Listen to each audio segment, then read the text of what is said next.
অবশেষে পায়ে হেঁটে পৌঁছে গেলাম মুস্তফা সেন্টার সিঙ্গাপুরে। আজকে আপনাদেরকে ঘুরে ঘুরে দেখাবো মুস্তফা সেন্টারের বিভিন্ন অংশ এবং খাবারের দোকানগুলো।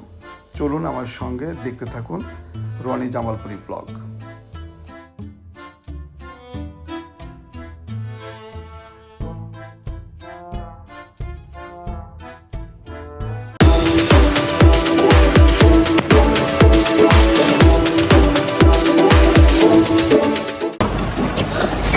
মুস্তফা সেন্টার, যেখানে প্রচুর বাংলাদেশিরা আসেন এবং বাংলাদেশিদের একটা মিলন মেলা থাকে প্রতি সানডেতে।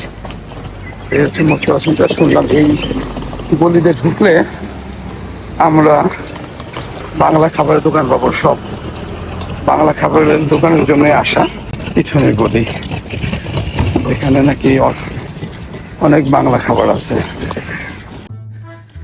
আমি এই মুহূর্তে যে এলাকাতে অবস্থান করছি এটি বাংলা খাবারের জন্য প্রসিদ্ধ, অর্থাৎ মুস্তফা সেন্টারের পাশেই। আপনারা দেখতে পাচ্ছেন এখানে বিশাল জায়গা রয়েছে সামনে এবং আশেপাশে বেশ কিছু বাংলা রেস্টুরেন্ট গড়ে উঠেছে। দেখতে পাচ্ছেন ঢাকা রেস্টুরেন্ট, এবং এর আশেপাশে সামনে যাদেরকে দেখছেন এরা বেশিরভাগই বাঙালি। এদের খাবারের স্বাদ নেওয়ার জন্য এই এলাকাতে তারা আসেন এবং প্রতি ছুটির দিনে এখানে লোকে লোকারণ্য থাকে এবং প্রচুর বেচা বিক্রি এখানে হয়ে থাকে।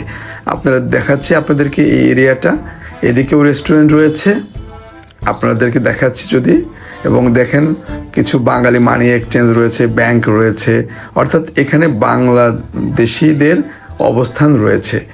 এবং আপনারা রেস্টুরেন্ট দেখতে পাচ্ছেন, এটি ঢাকা রেস্টুরেন্ট। এবং আমরা যদি এইদিকে দেখাচ্ছি, আবার এইদিকে দেখা যাচ্ছে যে বিভিন্ন রকম বাংলাদেশি যে দৃশ্যগুলো সেগুলোতে গ্রাফিতিতে রেখেছে, এবং এই দেয়ালটা দেখলে মনে হবে যে ঢাকা শহর বা বাংলাদেশ। আমরা রেস্টুরেন্টের সামনে রয়েছে, আমরা একটু রেস্টুরেন্টে ঢুকে আপনাদেরকে এখানে খাবার কিভাবে সংরক্ষণ করে সেগুলো দেখাবো এবং কি কি খাবার পাওয়া যায় সেগুলো দেখাবো। এখান থেকে বিভিন্ন সময় চাকরিজীবীরা অফিসে যাওয়ার সময় তাদের খাবার নিয়ে যায় এবং অনেক সময় এসে বসেও খেয়ে যায়।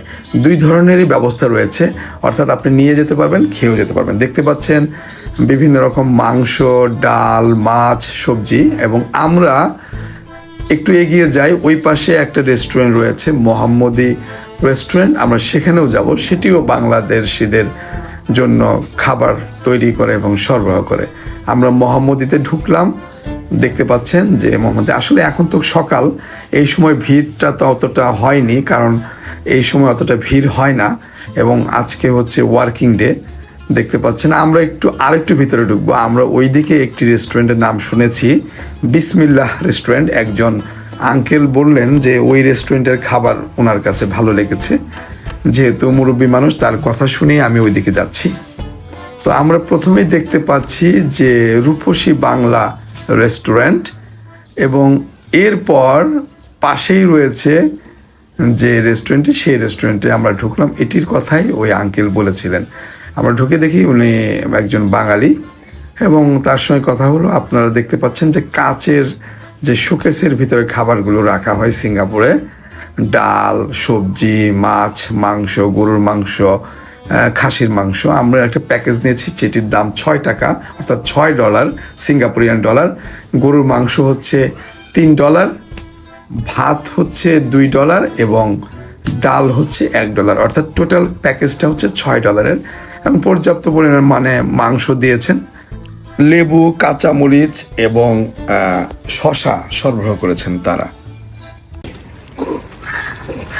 এটাই হচ্ছে মোস্তফা মার্টের পিছনে, মোস্তফা সেন্টারের পিছনে।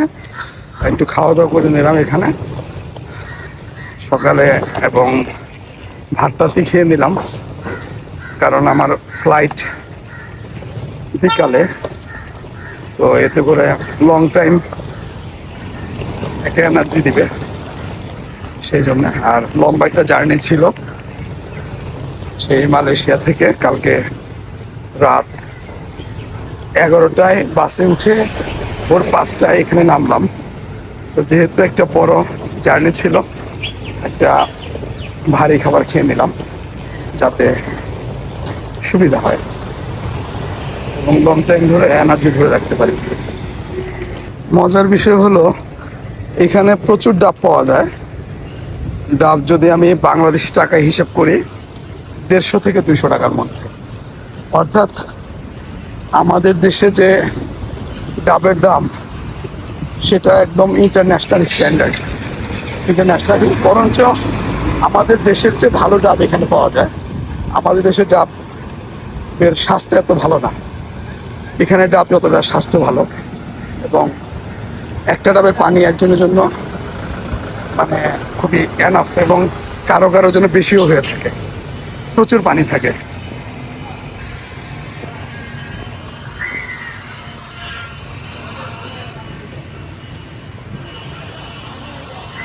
দেখুন রাস্তার পাশে কিভাবে প্রচুর পরিমাণে ডাস্টবিন দিয়ে রাখছে, কারণ ডাস্টবিন এর অভাবে যেন কেউ ময়লা যেখানে সেখানে থ্রো না করে। এটাও মনে হয় যে এখানে একটু ময়লা হয় বেশি, বিদায় ডাস্টবিনের সংখ্যাও বেশি, বাট ঘন ঘন কিন্তু আমাদের দেশে এমনটি খুব একটা চোখে পড়ে না। এবং রাস্তাও পরিষ্কার পরিচ্ছন্ন, নষ্ট করে এমন না যে সিঙ্গাপুর দেখে রাস্তা ময়লা করে না, প্রচুর ময়লা করে, কিন্তু সেটা পরিষ্কার করেও ফেলে।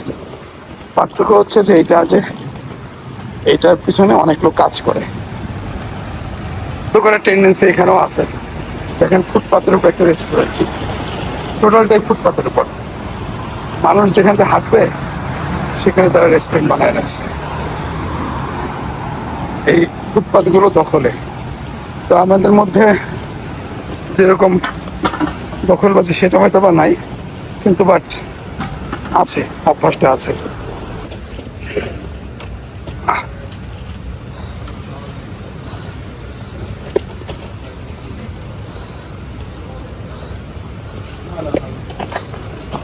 আমরা এমআরটি রাস্তার জন্য হাঁটতেছি।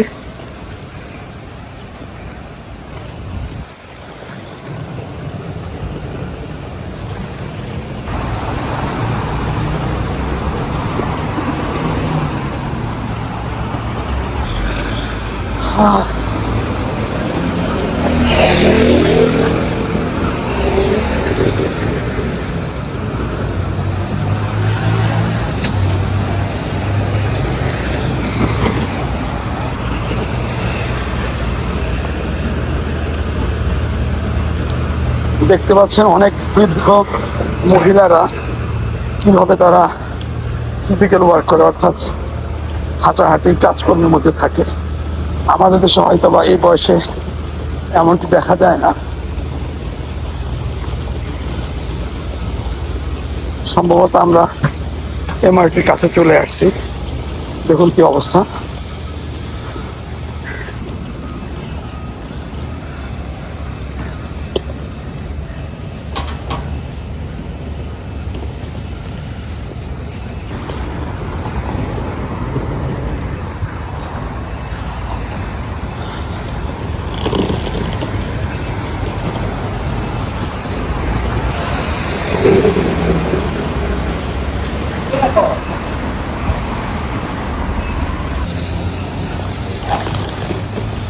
খাবারের হোটেল, অর্থাৎ তাদের নিজস্ব যে ট্র্যাডিশনাল ফুড সেগুলো বাস স্টপেজ।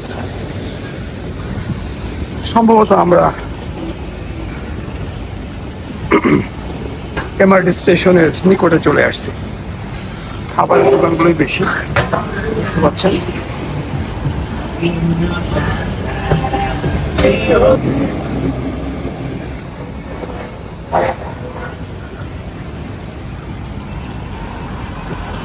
দেখেন পরিচ্ছন্নতা কর্মী নিরলস কাজ করে যাচ্ছে, বিধায় এত পরিষ্কার পরিচ্ছন্নতা।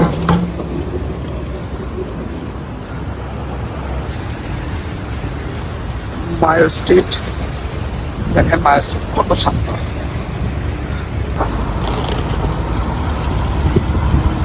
জালান বাসের আমরা চলে আসছি। ট্রাফিক এই সময়কার এখন বাজতেছে প্রায় 10টার মতো। আমাদের আজকের ভিডিও এখানেই শেষ করছি। আমাদের চ্যানেলটিকে যদি ভালো লাগে তবে লাইক কমেন্ট শেয়ার করুন এবং আমাদের চ্যানেলটিকে সাবস্ক্রাইব করুন। সবাইকে আবারও ধন্যবাদ জানিয়ে আসসালামু আলাইকুম। আমরা এই মুহূর্তে আছি তিবিলিসির ডায়মন্ড ব্রিজের ঠিক উপরে। আপনারা দেখতে পাচ্ছেন যে মেরিনা বেকে ঘিরে প্রচুর মানুষের সমাগম। 450 কিলোমিটার যাব রেলে।